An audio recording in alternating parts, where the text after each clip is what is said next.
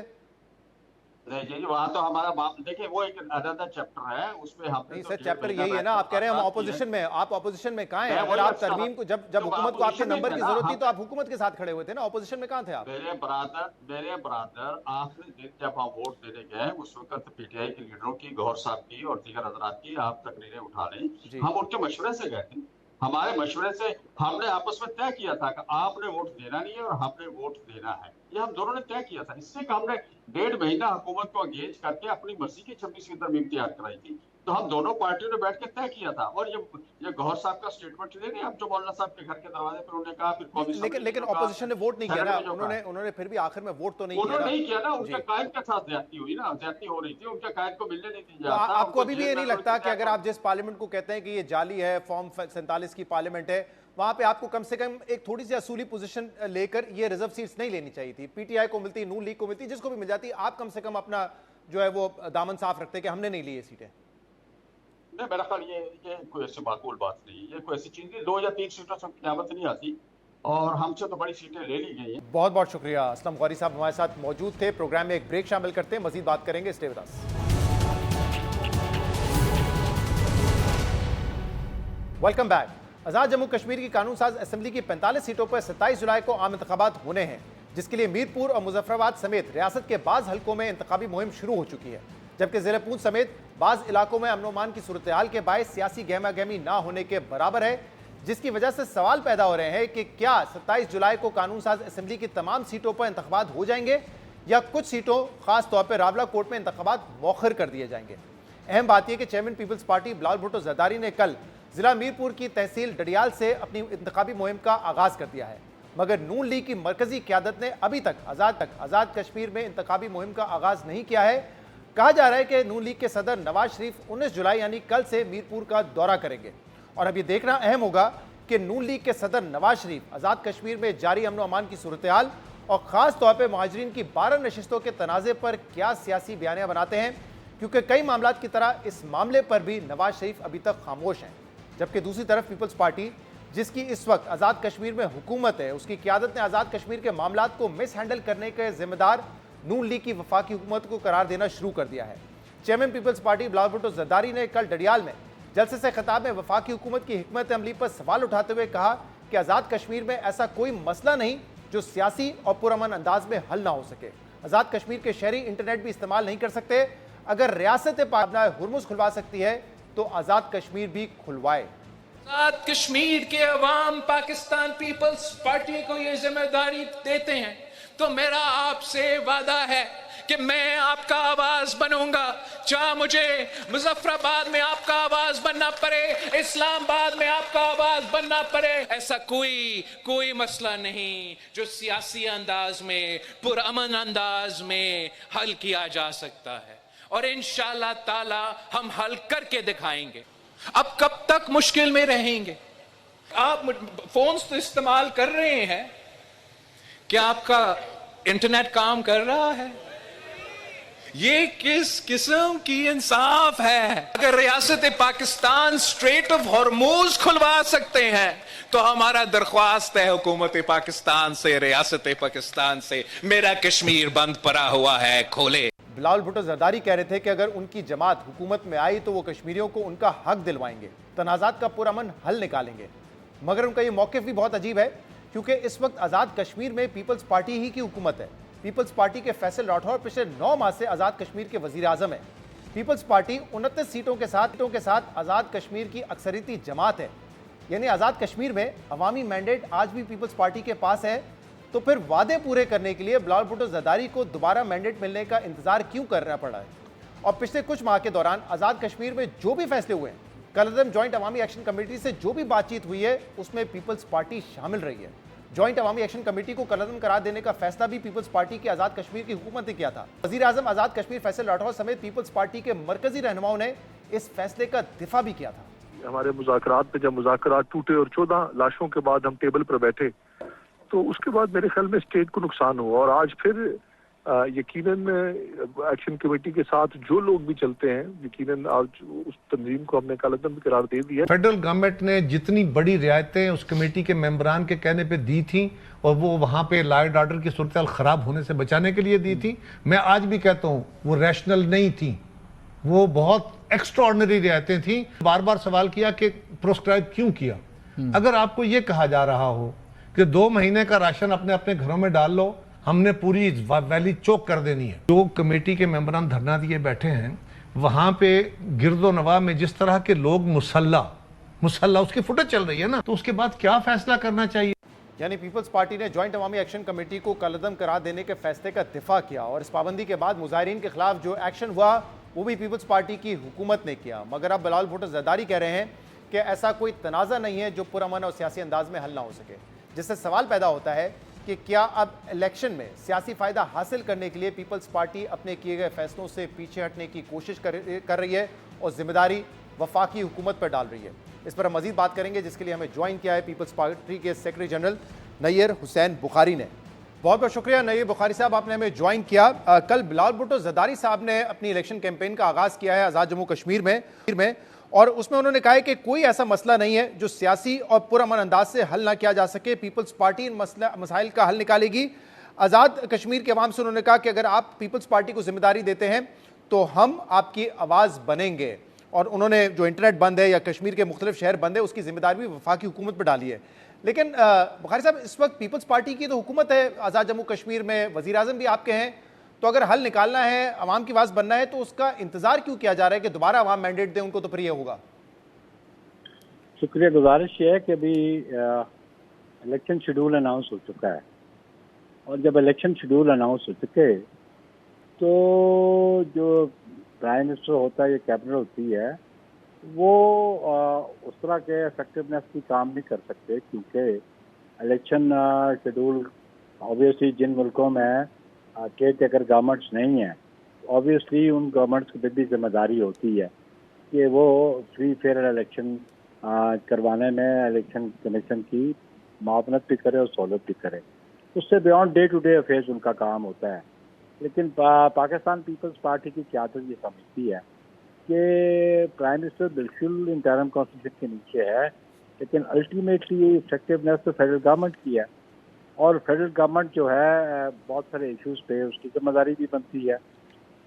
خاص کر یہ جو ایشو جوائنٹ ایکشن کمیٹی کا ریز ہوا، اگر خالی پرائم منسٹر آزاد کشمیر کی حد تک ہوتا تو فیڈرل گورنمنٹ اپنے 2 وزراء کو نہ بھیجتی نیگوسیشن کے لیے، پاکستان پیپلز پارٹی اپنے مرکزی لیڈران میں سے نہ بھیجتے۔ اس لیے چیئرمین بلاول نے جو بات کی ہے وہ کہا کہ سولوشن جو ہے وہ ڈائلاگ میں ہے، گولی اور بندوق میں سولوشن نہیں ہے، چاہے کسی جانب پہ بھی ہو۔ تو پولیٹیکل ایشوز جو ہیں وہ پولیٹیکل لیڈرشپ کے ڈائلاگ سے ریزالو ہوتے ہیں، اور اس کے لیے جو پیپلز پارٹی کی لیڈرشپ اپنا کردار ادا کر سکتی ہے، ہم اپنا کردار ادا کرنے کو تیار ہیں، اور ہم سمجھتے ہیں کہ اس کو ریزالو ہونا چاہیے. ادروائز وہ ماحول نہیں بن رہا الیکشن کا، کیونکہ بہت سارے کینڈیڈیٹس کو ایکسیس نہیں ہے اپنی کانسٹیچوئنسی جی. لیکن بخاری صاحب جو آپ یہ کہہ رہے ہیں کہ الیکشن شیڈیول اعلان ہو جاتا ہے تو اس کے بعد حکومت یا وزیر اعظم کے اتنے پاورز نہیں رہتے، وہ ڈے ٹو ڈے افیئرز پہ کام کر رہے ہوتے ہیں، لیکن یہ جو فیصلے ہیں جو جوائنٹ عوامی ایکشن کمیٹی کو کالعدم قرار دینا ہو، انٹرنیٹ بند ہو، یہ تو اس وقت کے فیصلے ہیں جب وہ ان پاور تھے، الیکشن شیڈیول بھی نہیں اناؤنس ہوا تھا، بلکہ وہ دفاع کر رہے تھے آ کے کہ اس کے علاوہ اور کوئی چارہ نہیں ہے. جن آپ نے کہا کہ پیپلز پارٹی کی سینئر رہنما قاہرہ صاحب اس کمیٹی کا حصہ تھے جو ان سے مذاکرات کری تھی، انہوں نے بھی دفاع کیا کہ اس کے بعد کوئی آپشن نہیں بچا تھا ان کو کالعدم قرار دینا. دیکھیں جی، کالعدم قرار دینے کے لیے ایک پروسیجر اڈاپٹڈ ہے. وہ پروسیجر چاہے وہ پاکستان میں ہو چاہے وہاں پہ ہو، اور آپ دیکھ رہے ہیں کہ اس سے سپریم کورٹ آف کشمیر کی انوالومنٹ تھی، اور جو اس کو پروسکرائب تنظیم کہا گیا کہ it's not a political party. اگر تو وہ پولیٹیکل پارٹی ہوتی تو پھر اس کے لیے اور صورتحال ہوتی. بہرحال جو تشدد کے واقعات ہوئے اور جو ریٹ آف دی گورنمنٹ اور جو سیکورٹی ایشوز پہ ہیں، جب اس قسم کے ایشوز انوالو ہو جائیں اور ایک سیگمنٹ آف سوسائٹی اس انتہا پہ چلا جائے کہ یہاں پہ نیشنل سیکورٹی کو تھریٹ ہو، تو آبویسلی لا پریویل کرتا ہے. لیکن ایٹ دی سیم ٹائم آپ کو یاد ہوگا کہ ہمارا ایک ممبر قمر زمان قاہرہ راجہ پریشد تھے، انہوں نے منت سماجت بھی کی ان کی کہ آپ اس کو مئی سے بیونڈ لے جائیں، 15 پہ لے جائیں، 9 مئی کے نہ کریں. اور شیڈول اس وقت تک آیا نہیں تھا جتنے شیڈول سے پہلے کی بات لیکن ہے. نیا صاحب یہ معاملہ پچھلے اکتوبر نومبر سے چل رہا ہے، انفیکٹ اسی کے بعد آپ کی گورنمنٹ آئی وہاں پر، تو اس وقت سے لے کر اب تک اگر پیپلز پارٹی اس مسئلے کو حل نہیں کر پائی تو پھر نیا مینڈیٹ بھی آپ کو مل جائے گا، تو آپ کیسے اس مسئلے کو حل کریں گے؟ کیونکہ آپ کی حکومت بھی تھی اور جو کمیٹی تھی اس میں آپ کے مرکزی رہنما بھی تھے، وہ اگر نہیں حل کر سکے تو بعد میں کیسے کریں گے پھر؟ دیکھیں جی، let's have a positive approach نا، we should not have a negative approach.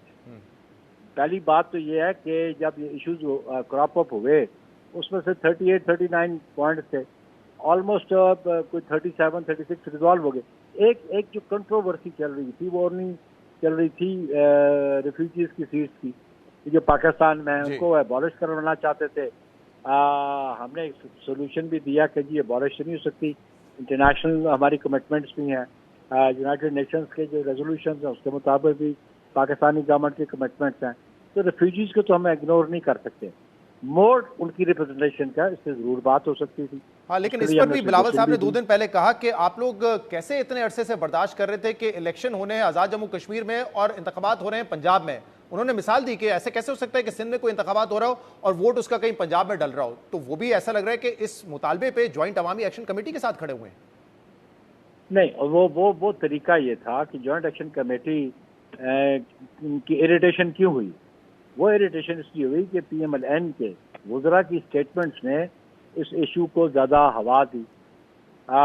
جب کسی منسٹر کہے جی ہماری گنتی شروع ہوتی ہے 11 سے آنورڈ، سو وہ جوائنٹ ایکشن کمیٹی یا کشمیر کے جو 33 سیٹیں ہیں وہاں کے جو ریپرزینٹیٹیوز الیکٹ ہو کے آتے ہیں، وہ کہتے ہیں جی یہ الیکشنز ہمیں انفارمیشن آف گورنمنٹ ہمیں افیکٹ کرتے ہیں، کیونکہ یہ پنجاب میں ہوتے ہیں اور وفاق کی حکومت اور پنجاب کی حکومت جہاں وہ پریویس ریکارڈ سے یہ ہے کہ وہ افیکٹولی اپنا رول ادا کرتی ہے، اور پھر وہ لوگ سمجھتے ہیں کہ free and fair transparent election نہیں ہے، ان کی نمائندگی درست طریقے سے نہیں آئی، وہاں پہ مینوورنگ ہو جاتی ہے، انفلوئنس ہو جاتا ہے. تو وہ کہتے ہیں جو حقیقی معنوں میں 33 سیٹوں میں میجورٹی لے کے آتے ہیں وہ تو پھر مائنورٹی میں اور بلاول صاحب کی بھی یہی رائے ہے کہ یہ 12 سیٹوں پہ الیکشن جو ہوتا ہے جس میں 10 پنجاب میں نہیں ہونا چاہیے ایسا؟ بلاول صاحب نے کہا تھا کہ پروپورشنل ریپرزنٹیشن کے طریقے پہ آپ آ جائیں. آپ کو ریکال کریں چیئرمین بلاول کی اسٹیٹمنٹ تھی کہ جیسے پاکستان میں وومن سیٹس جو ہیں اور مائنورٹی سیٹس ہیں پروپورشنل ریپرزنٹیشن، اور ایون بلاول صاحب نے کہا لیٹس ہیو اے ڈائلاگ آن دس، صحیح، اس کو ریزالو کرتے ہیں، اور ریزالو کرنے میں کوئی حرج بھی نہیں. بہت بہت شکریہ. نیر بخاری صاحب ہمارے ساتھ موجود تھے. ایک شامل کرتے ہیں، مزید بات کریں گے پیٹرولیم مصنوعات کی قیمتیں کیسے طے ہوں گی، اس میں دوبارہ فارمولا تبدیل کیا ہے حکومت نے، کیا وجہ اس کی، اس پہ بات کریں گے ایک بریک کے بعد.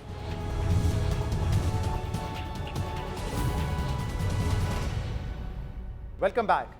ایران اور امریکہ جنگ کی وجہ سے عالمی مارکیٹ میں تیل کی قیمتوں میں مسلسل اضافے اور عدم استحکام کی وجہ سے حکومت نے مارچ میں تیل کی قیمتوں کے تعین کی پالیسی میں بڑی تبدیلی کی تھی.